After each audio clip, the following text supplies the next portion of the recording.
3 reasons to upgrade to a cinema camera. You want to upgrade to a cinema camera when you are one of these 3 people or in these stages of your career. Now, very quick, when I say a cinema camera, quote unquote, what I mean by that is a very simple definition, but it's a camera that costs a few $1,000s that is video-centric for video production. Now, I know there are, hybrid cameras like my A7IV that I'm filming on right now that shoot photos and stills. But again, we're speaking about, I really want to narrow it down to a camera that costs a couple $1,000s that is video only. But leave a comment down below. I want to know what your thoughts on what a cinema camera means to you and when you have upgraded to a cinema camera. But stick around to the end because I want to offer a bonus tip for you, and it's one way on how you can afford your first cinema camera. Now, the first reason why you might want to upgrade to a cinema camera while you're at a certain stage in your career is you want to become a owner-operator. So an owner-operator is being hired for a specific camera position, right? You can think of like a live event, you can think of a corporate video, things of that nature. And 10 out of 10 times that camera operator should have their own camera package. You can think of like FX6, FX9, Ursa Mini, maybe C500, Mark II, cameras like that.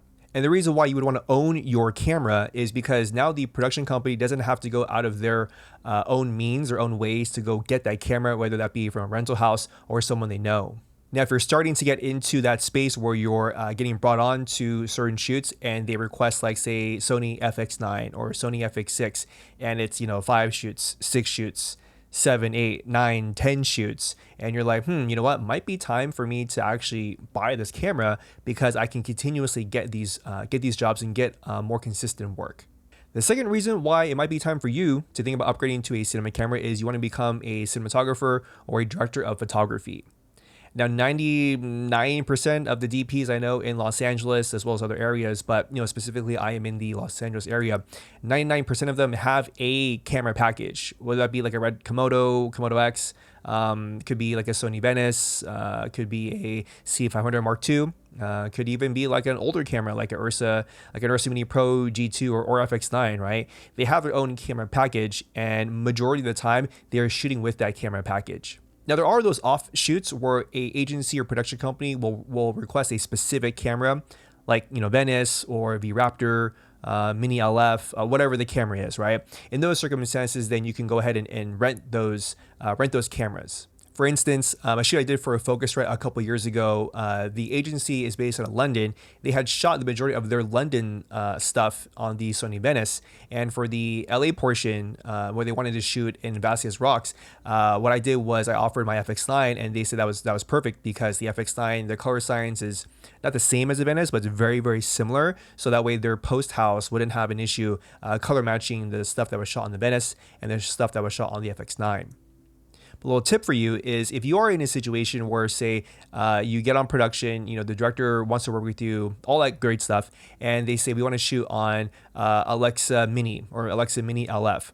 And you don't necessarily have to, lie about it. It could be like a little white lie just between you and the other people. But you can say, sure, we can shoot on the Mini LF or the LF. But do you have the rental budget for that? I just want to make sure that we have that situated first. So in that situation, go ahead and rent the camera right from your local rental house or go and share grid and get on the shoot, get the job done. And the third reason why you might want to consider upgrading to a cinema camera or purchasing a cinema camera is you want to become a rental house, or you're already working in camera department as a first AC, second AC, and it might behoove you to actually own a cinema camera. Now, plain and simple, if you want to start a rental house, then obviously you need a couple of cameras, including some cinema cameras, so that way you can help position yourself against other rental houses. But number 2 is I know quite a few first ACs and second ACs that I work with who own a camera package because the DP that they work with very frequently has that same camera package. So let's just say, for instance, you have like a Sony FX9, right? And you're a first AC, second AC, and you're continuously being hired by a certain cinematographer, certain DP, and they're always using like a B camera, C camera, so they're going out to rent FX9s, right? In that situation, again, it could be different camera, but in that situation, it could be beneficial to you to purchase that camera and make rental income off of that camera. Now the DP or the production company doesn't have to source out that extra B camera or C camera. All in all, upgrading to a cinema camera is it's a big choice, right? It's a big business choice. But if it's going to get you work, if it's going to get you consistent work, then it's definitely worth it for you to upgrade to your cinema camera of choice. Now, bonus tip, if you aren't able to afford purchasing a cinema camera with a cash or liquid, and again, you don't have to have like, $10,000, $20,000 just sitting around to purchase a cinema camera. A great way to afford your first cinema camera is to lease it or to finance it. Now, you notice throughout the year, sometimes the larger brands like Sony this year was doing, I think actually this year and last year, they were doing like 0% off for 12 months, depending on what the camera was. I think it was like Venice and also for the FX9. So again, for the first, 12 months, if you apply for the lease, and one tip I can offer you, speaking to other agents who work in like the leasing space, is banks want to the banks or the lender, they want to see that you have at least 20 to 30% of the total cost of the camera in your bank account, right? It's sort of like a trusting. They can trust that you have at least the money month over month to be able to pay off the camera. But again, 0% off for the first 12 months of owning the camera is a great way to get in the door, purchasing your first cinema camera, not having to worry about the extra additional taxation or interest rate on a camera, right? Say you could afford like $400 a month, but with like a 3% APR or 5% APR, whatever the number is, right? Maybe now it's like $600-$700 a month. You're like, I can't afford that. So be on the lookout every year. Sony, Canon will typically have these like special interest rates where the first 12 months will be a 0% APR. I would definitely get into that, and make sure that you have at least 20 to 30% in your bank account, business account, whatever it is, to show lenders that, hey, financially you are stable enough to be able to pay this camera off month after month.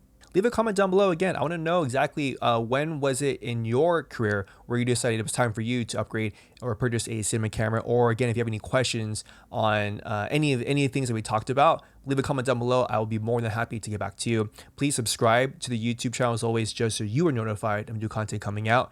And my friends, every day you have an opportunity to create your experience and to write and tell your own story. My name is David Lee. I will catch you guys in the next video.